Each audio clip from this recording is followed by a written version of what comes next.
Rendez-vous à Troyes raconte l'aventure d'un jeune garçon nommé Léo Serzane, qui a 13 ans, qui est collégien, et à qui, pour ces 13 ans, sa grand-mère offre un cadeau qui le surprend beaucoup, c'est une boule de cristal, dont il ne voit pas d'abord l'usage. Mais il s'avère que cette boule est magique et qu'elle permet de voyager dans le temps, y compris dans le temps des légendes. Fin d'après-midi, en s'approchant de cette boule, Léo se trouve transporté directement sur le rivage de la mer Égée, près du camp grec, qui sont au siège de Troie. Et rapidement, il se retrouve sous la tente d'Achille. Achille qui l'accueille gentiment parce que cet Achille-là, eh bien, il est au courant. Il est au courant du fait qu'il y a des voyageurs, c'est-à-dire des gens qui viennent d'un autre temps et qui viennent en visite.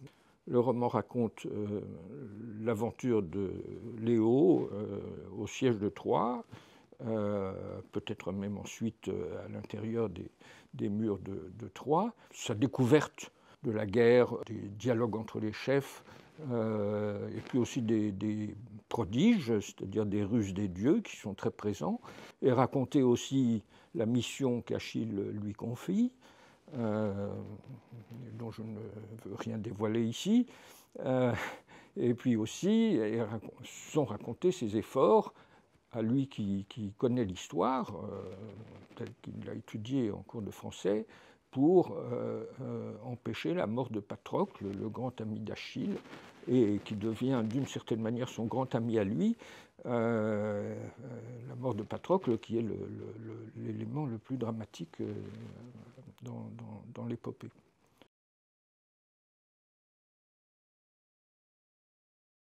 J'ai été dans une espèce d'évidence dès le début. Et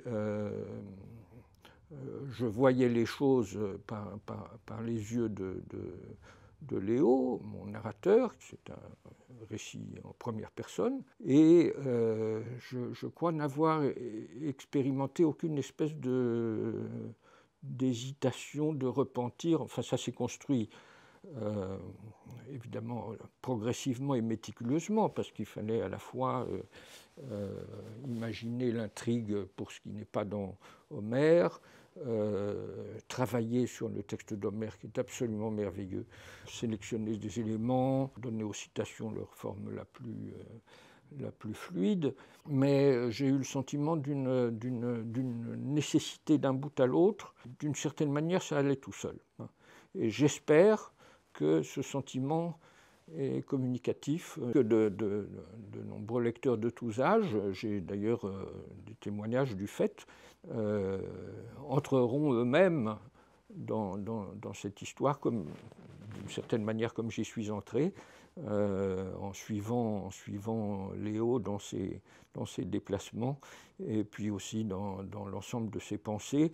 Et d'une certaine manière, pour moi, c'est un roman philosophique, parce qu'il confronte un garçon intelligent, éveillé, il le confronte à toute une complexité humaine, sur laquelle il réfléchit en permanence.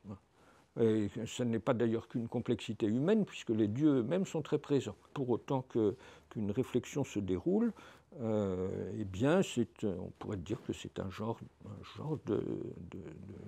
d'exercice philosophique, qui renoue avec la tradition de ce qu'on appelle les romans de formation, un genre qu'il faut d'une certaine manière retrouver, et sous une forme un peu particulière, en transportant les choses chez les Grecs, d'une antiquité reculée, c'est ce que j'ai cherché à faire.